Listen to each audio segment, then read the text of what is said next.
Some of the viewers wanted to see how you were welding, so... How I'm welding? Yeah. Very slowly. Outside. So this is the Charger, the 68 Charger. This is not a good example for the viewers to be looking at because Steve's Charger, Steve does not want to get too carried away in this car.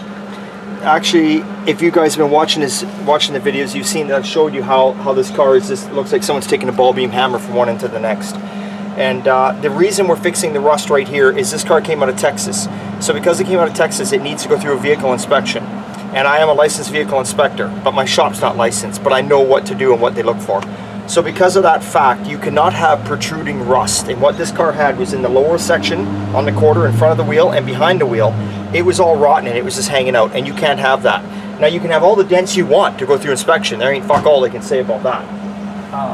Oh, we got a delivery here. We have to stop. Okay, so the parts guy's gone. So as I was saying, that's what you need to pass an inspection. That's why we're fixing this. Now, this is a good job I'm doing. I'm just saying that, you know, sometimes we go a little further. Like, see, if you look up in here, not that you guys are interested, but look at the body filler on this car. Look how thick it is. Ooh. Yeah, it's quite thick, but it was only rusted here and here, and of course we'll show you back further where it was rusted. So I ground it down until I'm beyond the rust. I don't just stop here where the rust is. I go back past it, because you never know. So that's all we're going to do, and then all we'll do is after, when I get all this welded, Dave will come along. He'll probably sand from this body line down. He'll blend this in and just, and that'll be it. But we're putting in metal. I am butt welding. That's what I'm doing here. I'm butt welding this in. I've done the back piece first, obviously, because it's rotted out. So what I'll do is I'll show you more carefully at the back here what I've done. So some people are always asking, and like I say, you know, it's hard to film while you're welding and doing this stuff. Okay, this is the inner panel that was rusted out in here. So I just made my own 18 gauge, put it on my bead roller. I kind of copied where they were. You know, I mean, it's not 100%. Like you can see, these ones line up. These ones are here. These ones are here. Whatever. All it is to stop it from an oil canning. It just is a strength thing.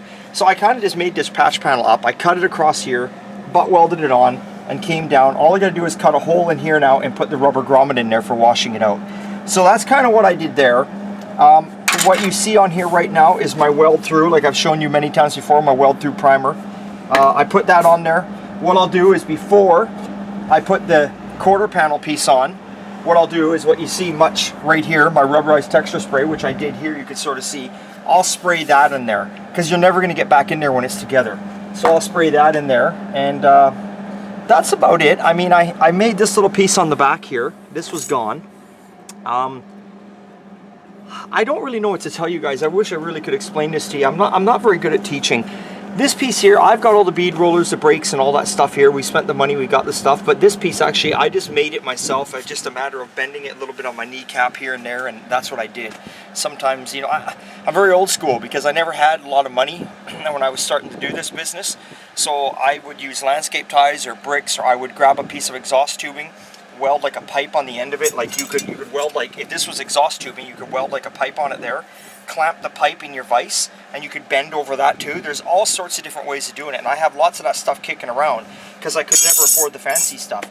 And slowly I've been buying the fancy stuff, but for me, I'm so used to the old school ways. I find myself a lot of time on the vise doing it like that, and everyone in the shop is like, what the hell you doing? You fucking spent $2,500 on that machine to do it. I'm like, oh shit.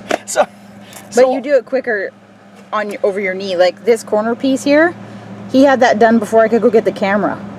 Yeah. And I mean, it's a perfect contour. Like, I mean, and he had it done before I could even grab the camera. I don't know if it's perfect, but I try my hardest. I try my hardest, but I guess I think it's better than the aftermarket crap we get. Oh, definitely. Definitely way better than the aftermarket. Fits. Yes, it fits.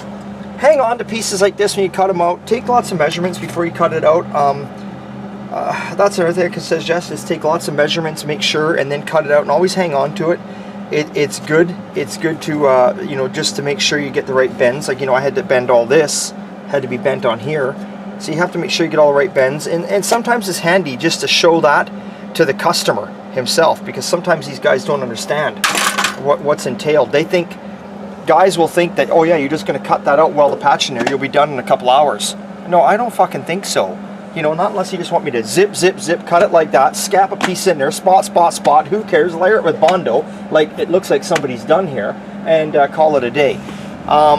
That's not the way you work. No, it's not the way I work, and I don't mind trying to save money somehow for a customer. You know, if the customer's like, hey, I don't have a lot of money, I don't mind then taking a piece here and putting it in behind and kind of spot welding, or not spot welding, but welding it every inch apart and leaving it like that, and then Duraglassing over it and brushable seam sealer on the backside. But what I like to do is what you much see back going on here. I like to butt weld everything, grind it down on either side so you don't see the seams, and it just looks beautiful. That's what I prefer to do. I'm just making this look nice for Steve because I don't know what Steve's intentions are for this car, whether he's going to keep it or sell it. But at the end of the day, if he does decide to sell it, some guy's going to get the car and he's going to go back and he's going to say, oh, look at this, you didn't do this right, or you didn't do that right. And you know, so I'm very cautious on this car because I don't know what his plan is for it. That's why I'm kind of showing this body filler here. So if anyone is out there looking to buy this car, and I'm not knocking this car in any way, I don't mean to offend anyone, not especially you, Steve, but if anyone's out buying this car, it's got body filler in here and I didn't do it. It's just there.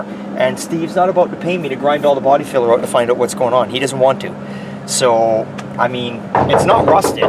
It's just the car's been dented up over the years, and I don't know why it's that full of body filler, but it is what it is, and he doesn't want to spend the money. So that's sort of what I do there. Now, when I am welding, you can see I kind of spot weld it. I kind of do, I'll start like, I'll go like, here, we'll just stay here. I'll weld here, then I'll go over here, then maybe I'll go here, then I'll go here. I just kind of keep going back and forth. Another good thing, but you can see I'm outside today because my staff is taking over the shop. Keep air handy with you. When you're welding, always weld, and you can always blow it with air, cool it down. You can always do that to cool it down, right? But it's best just to do little spots back and forth, and you get less of the warpage and all that. Don't be upset with yourself if you get a little bit of warpage or a little bit of waves. That's why they make a body filler. And I don't mean they make it so you can lather it on like a ½ an inch thick like it is here. I'm saying that at the end, almost everything, if you want it to be absolutely perfect, is skim coated. Everything has a skim coat of body filler over it, and that's what they make body filler for. So don't be upset if you're trying to do this yourself at home and you get the odd little wave and you're like, oh my God, it's supposed to be absolutely perfect. It takes time, and that's all I can say. And not only that, to get it even straighter when you're welding and get it even better, well, then you got to go even slower welding. You got to do that one little spot, and wait, you know, and you got to really go slow, you know. And which people can afford to do on their own rides. People can afford to do it on their own rides, but sometimes customers can't afford to do that here. So you kind of do a spot here, you do a spot here, you do a spot here, you do a spot here, but we're not stopping. We're going back and forth. And maybe when I'm in here, maybe when I'm finished, I got that little ripple. Not a wave, just a little ripple. But could I have avoided that? I probably could have if I spent 2 or 3 hours on it. But I got that done in a ½ an hour, and honestly, for Dave to smear a light coat of body filler on there, which he's going to have to do over top of the other weld anyway, he's going to be there for ½ hour. So it really doesn't make it any worse, if you know what I'm saying. I'm not saying just do it and get it all wavy and fill it with mud. I'm not saying that. We don't like to do that here. I'm just saying that some of these guys, you know, some guys are trying to learn how to weld and they're going on different sites and they're seeing these guys that are showing their cars in bare metal. And they're absolutely beautiful, and they're showing all the welds, and these things are flawless. These are guys that are hammer welding. They're using hammers as they're welding, and things are getting hot, and they're heating it with a hammer and dolly at the same time and getting it perfect. Those are guys who are going to the extreme, and they're doing beautiful jobs. I'm not knocking them. But for the average working Joe guy, he ain't got the time to pay me to spend, say, 4 hours to put this piece in when I could do it like this and do it in an hour if you kind of get where I'm going. So you kind of work within people's means and their budgets. So I don't know if this helps you out any, guys. This is kind of what I do. It is what it is. I wish I could show you more, and I just don't know what to say. I think, did we answer questions? Yep. We got it covered? I think so. Yeah. Hopefully you guys think we're doing good work here at Old Time Garage. We like I say, we do the best we can. We don't claim to be the best. We just claim to give you 110% every time. I'm not going to be the asshole out there with the attitude saying I'm the best at it. There's always someone better, and there's other guys on YouTube besides myself. So hey, feel free to watch all the rest of them, and if you like the channel, you like the channel, and that's it. So hey, we'll see you later. It's always a good time.